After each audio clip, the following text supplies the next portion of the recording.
नमस्कार। आपका अखबार के YouTube चैनल पर आपका स्वागत है। मैं हूं प्रदीप सिंह।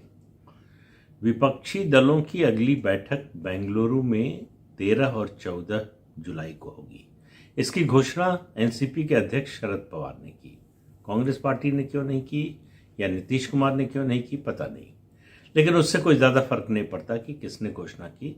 बात यह है कि 13 और 14 जुलाई को ये बैठक होगी। लेकिन 23 जून और आज हम जब बात कर रहे हैं तो आज है 30 जून।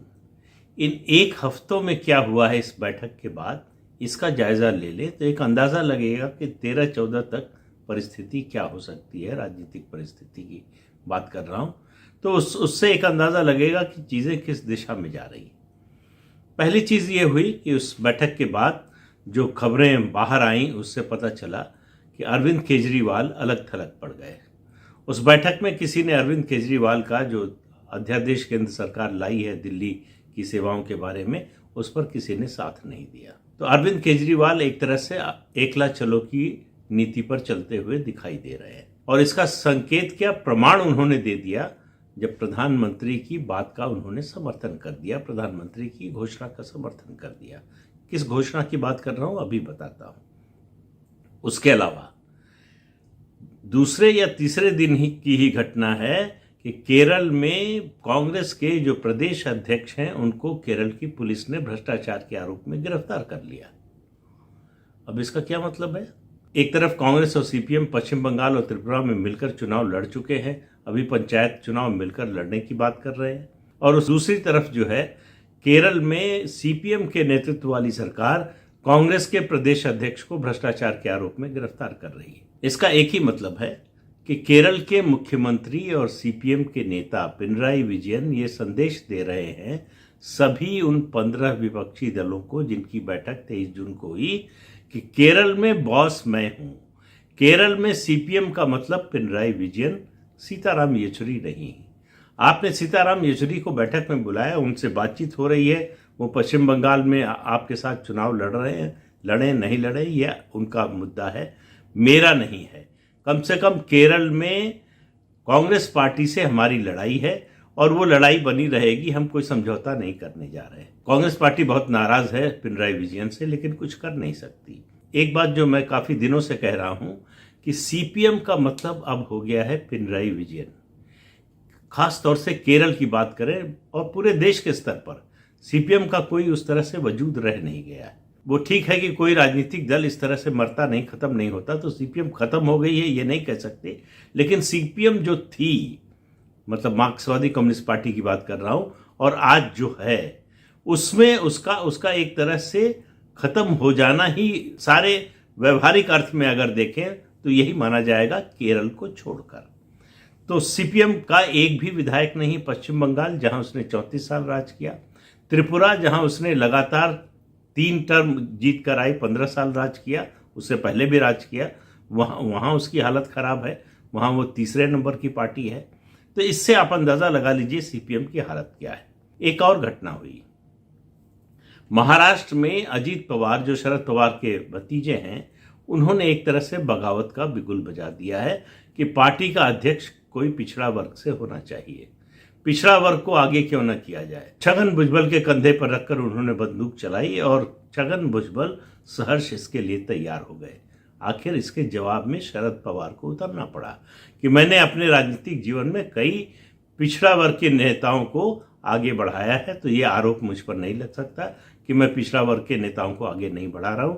लेकिन उनके पास इसका क्या जवाब है कि वो अपनी पार्टी की विरासत अपनी पर्सनल प्रॉपर्टी की तरह अपनी बेटी को ट्रांसफर कर रहे हैं, बल्कि कर दिया है। तो इसका जवाब शरद पवार के पास कोई है नहीं।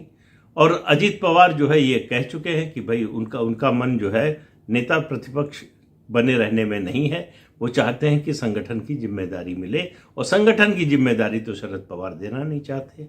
और अजीत पवार, जो पिछले वीडियो में मैंने जो बात कही, अजीत पवार ने मन बना लिया है पार्टी छोड़ने का। तो जब 13-14 जुलाई को शरद पवार बैठक में उस विपक्षी दलों की बैठेंगे, तब उनकी पार्टी में टूट की संभावना पहले से बहुत ज्यादा बढ़ चुकी होगी, अगर तब तक टूट नहीं हो जाती तो। ये पृष्ठभूमि है शरद पवार की और उनकी पार्टी एनसीपी की। अब बात कर लें ममता बनर्जी की। ममता बनर्जी ने उस बैठक में ये मुद्दा, अपनी दोनों बातें कही। उन्होंने कहा हम बीजेपी के खिलाफ एकता के पक्ष में हैं, हम साथ लड़ने को तैयार है, लेकिन अगर कांग्रेस पार्टी सीपीएम को लेकर आएगी पश्चिम बंगाल में तो समझौता नहीं हो सकता। और ममता बनर्जी को डर इस बात से भी है, उन्हें लग रहा है, उनको अंदाजा है, जमीन की नेता है इसलिए अंदाजा है कि पश्चिम बंगाल में हवा थोड़ी थोड़ी बदल रही है। जो पश्चिम बंगाल का भद्रलोक है, ये आप ये जान लीजिए कि देश में और किसी प्रदेश में इस तरह का वर्ग नहीं है जो अपने स्वार्थ से ऊपर कुछ देखने को तैयार नहीं है, जो समाज का, प्रदेश का और देश के भले के बारे में सोचता ही नहीं। इसमें कलाकार आते हैं, इसमें बुद्धिजीवी आते हैं, इसमें एकेडमिशियन आते हैं, इसमें एजुकेशनिस्ट आते हैं, इस तरह के सब लोग आते हैं जो एक समय कांग्रेस का समर्थन करते रहे, फिर उसके बाद सीपीएम का समर्थन 34 साल तक करते रहे, फिर ममता बनर्जी के साथ आ गए, अब फिर से वो सीपीएम की ओर जाने की कोशिश कर रहे हैं। बीजेपी उनको रास नहीं आती, उनको समझ में नहीं आती। ये ऐसा वर्ग है जो सरकारी सुविधा पर पलने वाला वर्ग है। इसको हर समय सरकारी सुविधा चाहिए। इसने हमेशा अंग्रेजों के समय से लेकर आज तक सबसे बड़ा सुविधा भोगी वर्ग अगर कोई हो सकता है तो पश्चिम बंगाल का भद्रलोक है, जिसमें रिटायर्ड जो है एकेडमिशियन है, एजुकेशनिस्ट हैं, कलाकार हैं, फिल्म कलाकार हैं, और उसके अलावा जो है मध्य वर्ग के मीडियाकर लोग हैं जो सरकारी नौकरियों में रहे, इस तरह से रहे, वो लोग हैं। वो उन लोगों ने 50 साल, पूरे 50 साल पश्चिम बंगाल में हो रही राजनीतिक हिंसा से आंखें मूंद कर रखी। जो भी पार्टी सत्ता में थी उसके साथ रहे, उसका समर्थन किया। और आप मानकर चलिए कि अभी तो नहीं है, लेकिन अगर की बात कर रहा हूं, ये बहुत बड़ा अगर है, अगर 2026 में बीजेपी सत्ता में आ जाती है तो ये वर्ग बीजेपी के साथ जाएगा। वैसे ये कहा जाता है कि ये वर्ग जिसके साथ जाता है सत्ता उसी के पास आती है। मैं कहता हूं इसका उल्टा है, जहां सत्ता आती है वहां ये वर्ग जाता है। तो ममता बनर्जी पंचायत का चुनाव लड़ रही हैं, उसमें सीपीएम और कांग्रेस साथ है। 8 जुलाई को मतदान है, 9 या 10 जुलाई को मतों की गणना होगी, नतीजा आ जाएगा। उसके बाद क्या होगा भाई, या तो ममता बनर्जी की स्थिति बहुत अच्छी होगी, जिस तरह से जो है हिंसा हो रही है नॉमिनेशन के समय से ही, यहाँ तक कि हाईकोर्ट को कहना पड़ रहा है कि प्रदेश चुनाव आयोग स्वतंत्र और निष्पक्ष चुनाव कराने में अक्षम है, और सवाल उठा रहा है कि ऐसे में चुनाव क्यों होने चाहिए, क्या चुनाव हिंसा का लाइसेंस देता है, ये सुप्रीम कोर्ट कह चुका। तो ऐसे में चुनाव होगा कि नहीं, इसको लेकर भी शंका है, लेकिन मुझे लगता है शायद चुनाव तो होगा ही। अगर ममता बनर्जी की बड़ी जीत होती है तो वो नए आत्मविश्वास और उत्साह के साथ आएंगी सीपीएम के खिलाफ और कांग्रेस को कटघरे में खड़ा करेंगी। अगर उनकी स्थिति खराब हो जाती है तो उनको डर सताएगा 2024 लोकसभा का, उसके बाद विधानसभा जो 2026 में होने वाली है, उसके लिए फिर वो सीपीएम और कांग्रेस दोनों को कटघरे में खड़ा करना चाहेंगी। दोनों का साथ जो है, दोनों के साथ चलने को वो तैयार नहीं होंगी। अब इस बीच में एक और घटना हो गई। 28 जून को मध्य प्रदेश के भोपाल में, मध्य प्रदेश की राजधानी भोपाल में भाजपा के कार्यकर्ताओं को संबोधित करते हुए प्रधानमंत्री नरेंद्र मोदी ने कहा कि यूनिफॉर्म सिविल कोड क्यों लागू नहीं होना चाहिए, एक देश में 2 कानून क्यों होना चाहिए, कैसे चलेगा ये देश। तो उन्होंने कहा कि समान नागरिक संहिता देश की एकता अखंडता के लिए जरूरी है। अब उसके बाद से जो है हड़कंप मचा हुआ है, सारी पार्टियों को समझ में नहीं आ रहा है कि स्टैंड क्या ले। सबसे पहले रिएक्शन आया आम आदमी पार्टी का। आम आदमी पार्टी ने घोषणा कर दी कि हम तो सैद्धांतिक रूप से इसके समर्थन में हैं। अब कांग्रेस पार्टी उनको चिढ़ा रही है, उनसे पूछ रही है क्या कुछ अंदर की जानकारी है, आपको क्या ड्राफ्ट पहले मिल गया है इसलिए समर्थन कर दिया, बात क्या है। तो अब इस बातचीत के बाद, इस रवैये के बाद आम आदमी पार्टी और कांग्रेस एक साथ बैठेंगे, इसकी उम्मीद आप कैसे कर सकते हैं। कांग्रेस पार्टी का कहना है कि ये जो बड़े मुद्दे हैं उनसे ध्यान हटाने के लिए किया गया है। हटाने के लिए किया गया हो या ध्यान लगाने के लिए किया गया हो, वजह जो भी हो, लेकिन इस मुद्दे पर आपको स्टैंड लेना पड़ेगा। संसद में आएगा तो इस पर वोटिंग होगी, उसमें आपको बताना होगा कि आप इसके पक्ष में हैं कि खिलाफ हैं। शरद पवार का सबसे अच्छा स्टैंड है। मुझे लगता है कि उनके जैसा नेता जो है मिलना मुश्किल है। मैं बार बार कहता हूं कि वो सौदागर है असल में राजनीति के। उन्होंने कहा कि हम न तो इसके पक्ष में हैं और न ही इसके खिलाफ हैं। मतलब क्या है? मतलब जहां सौदा पटेगा, वही बात कह रहा हूं, ये बार बार कहता हूं, फिर रिपीट कर रहा हूं, जहां सौदा पटेगा उसके साथ होंगे। जनता दल यूनाइटेड जो है उसने कहा है कि ये बीजेपी का जो है एक चुनावी स्टंट है, इससे ज्यादा कुछ नहीं है। आरजेडी चुप है और दूसरी बड़ी पार्टियां चुप है। ममता बनर्जी कुछ नहीं बोली है। इस मुद्दे पर कोई प्रतिक्रिया नहीं आई। लेकिन प्रतिक्रिया आई है कश्मीर से, जम्मू कश्मीर से, बल्कि कहें कश्मीर घाटी से। फिर से बोले हैं डॉक्टर फारूक अब्दुल्ला, जो 370 हटाए जाने से पहले भी बोल रहे थे, कह रहे थे खून की नदियां बह जाएंगी। अब उन्होंने नया शब्द इजाद किया है। उन्होंने कहा कि अगर यूसीसी लागू हुआ तो केंद्र सरकार और बीजेपी और मोदी सोच ले, तूफान आ सकता है। तो ये दरअसल वो all India Muslim personal law board जो बोल रहा है उसी की भाषा बोल रहे हैं। तो इन लोगों को समझ में नहीं आ रहा कि करें क्या, स्टैंड क्या लें, समर्थन करें कि विरोध करें। विरोध करने में दिक्कत ये आ रही है कि इसकी व्यवस्था संविधान में है पहले से। संविधान का अनुच्छेद 44 जो डायरेक्टिव प्रिंसिपल्स के तहत आता है, उसमें स्पष्ट रूप से कहा गया है कि भविष्य में सरकार को यूनिफॉर्म सिविल कोड बनाना चाहिए।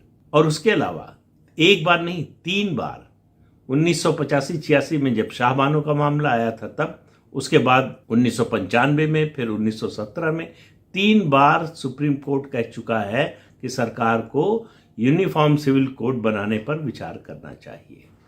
तो सुप्रीम कोर्ट का समर्थन है, संविधान का समर्थन है, विरोध कैसे करें? केवल बीजेपी के नाम पर विरोध कर सकते हैं कि बीजेपी हिंदू मुसलमान करना चाहती है। सवाल यह है कि क्या सुप्रीम कोर्ट भी ऐसा चाहता है? क्या संविधान के निर्माता भी ऐसा चाहते थे? तो बीजेपी को अगर आप कटघरे में खड़ा करेंगे तो फिर आप पर भी सवाल उठेगा। और इसका विरोध करने का मतलब, आप बात को समझिए, संविधान और सुप्रीम कोर्ट को एक बार अलग रख दीजिए। इसका विरोध करने का मतलब है कि आप उन तत्वों का समर्थन कर रहे हैं जो इस देश में शरिया का कानून चाहते हैं, शरिया का राज चाहते हैं। तो क्या ये देश मुस्लिम कानून के अनुसार चलना चाहिए? उसका समर्थन करते हैं आप? अगर आप उसका समर्थन करते हैं तो आप यूसीसी का विरोध करते हैं। अगर आप उसका विरोध करते हैं तो आप समान नागरिक संहिता का समर्थन करते हैं। तो ये दोनों बातें एक साथ नहीं हो सकती कि आप यूसीसी का विरोध भी करें और शरिया कानून के भी विरोध में होने की बात कहें। ये संभव नहीं है। इस पर कोई एक क्लियर स्टैंड लेना पड़ेगा। और सबसे बड़ी बात, चुनाव नज़दीक है। ये 5 राज्यों के तो विधानसभा चुनाव हो ही रहे हैं, उसके बाद लोकसभा चुनाव है। जनमानस बना हुआ है इस पक्ष में कि इस देश में सभी नागरिकों के लिए एक कानून होना चाहिए। मुस्लिम समाज में भी, खासतौर से महिलाओं में है कि ये जो जेंडर पैरिटी है ये बहुत ज़रूरी है।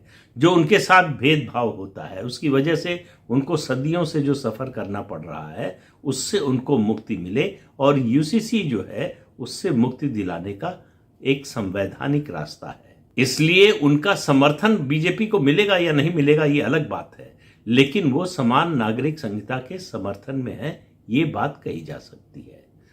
तो अब करे क्या विपक्षी दल? वो कह रहे हैं कि हम अपनी 13-14 जुलाई की जो बैठक 2 दिन की हो रही है, उसमें बीजेपी ने ये जो यूसीसी का कार्ड खेला है, इसकी काट खोजेंगे। अब इसकी काट क्या हो सकती है? इसकी काट तो यही हो सकती है कि या तो आप समर्थन करें या विरोध करें। किसी एक तरफ खड़े होना पड़ेगा आपको। निश्चित रूप से जो है आप दोनों तरफ शरद पवार की तरह नहीं हो सकते, न तो समर्थन करते हैं न तो विरोध करते हैं। तो सामूहिक रूप से 15 विपक्षी दलों को यह फैसला लेना पड़ेगा कि वो समान नागरिक संहिता के समर्थन में है या विरोध में है। यानी इसका मतलब क्या है कि 13-14 जुलाई को बैठक तो होगी विपक्षी दलों की, लेकिन उसका एजेंडा प्रधानमंत्री नरेंद्र मोदी सेट करेंगे कि जो बात वो कहेंगे, जो मुद्दा उठाएंगे, उस पर विपक्षी दल रिएक्ट करेंगे। तो उनके मैंने पहले भी कहा था, प्रोएक्टिव होने का मौका उन्होंने 23 जून को खो दिया। अगर उस दिन वो बड़ा मुद्दा कोई लेकर आए होते और उस पर आगे जो उसको और रिफाइन करने की, उस पर आगे और विस्तार, उसको विस्तार देने की बात करते तो बात अलग होती। अब इस पर ये मुद्दा ऐसा है कि ये चुनाव तक चलेगा। बीजेपी इसे संसद से पास कराए ना कराए, ये मुद्दा चुनाव में बना रहेगा। जो संसद में स्थिति है वो ये है कि लोकसभा में बीजेपी को स्पष्ट बहुमत है, वहां कोई दिक्कत नहीं है। राज्यसभा में भी फ्लोर मैनेजमेंट के जरिए वो ऐसा कर सकती है। 103 सांसद है राज्यसभा में एनडीए के, उसके अलावा 5 नॉमिनेटेड मेंबर हैं, 1 इंडिपेंडेंट है। इनको मिला लें तो 109 होते हैं और बहुमत के लिए 119 चाहिए, यानी 10 कम है। 10 कम में 2 नॉमिनेटेड मेंबर की जगह खाली है। अगर बीजेपी चाहे तो उससे भर सकती है, सिर्फ 8 की जरूरत पड़ेगी। उसमें बीजू जनता दल के पास 9 सदस्य हैं, वाईआरसीपी के पास भी 9 सदस्य हैं। उसके अलावा आम आदमी पार्टी समर्थन की बात कर रही है, तो वोट तो शायद साथ में नहीं देगी बीजेपी के, वॉकआउट कर सकती है। ये जिन 2 पार्टियों की बात की मैंने, बीजेडी और वाईआरसीपी, इसमें से वाईआरसीपी भी हो सकता है वॉकआउट करे, तो जो संख्या चाहिए बहुमत के लिए वो और नीचे आ जाएगी। इसलिए बीजेपी को इसको पास कराने में कोई दिक्कत नहीं होगी। तो बीजेपी ये मुद्दा संसद से इस कानून को पास कराकर भी चुनाव के लिए बना सकती है, बिना पास कराए भी बना सकती है। मुश्किल में है विपक्षी दल, जो लगातार मुद्दे की तलाश में है, वो मुद्दा मिल नहीं रहा है। तो इस अंक में इतना ही। अगले अंक में फिर मिलेंगे किसी नए मुद्दे के साथ। तब तक के लिए अनुमति दीजिए। आपसे अनुरोध है कि ये चैनल देखिए, शेयर कीजिए, लाइक कीजिए और सब्सक्राइब जरूर कीजिए। नमस्कार।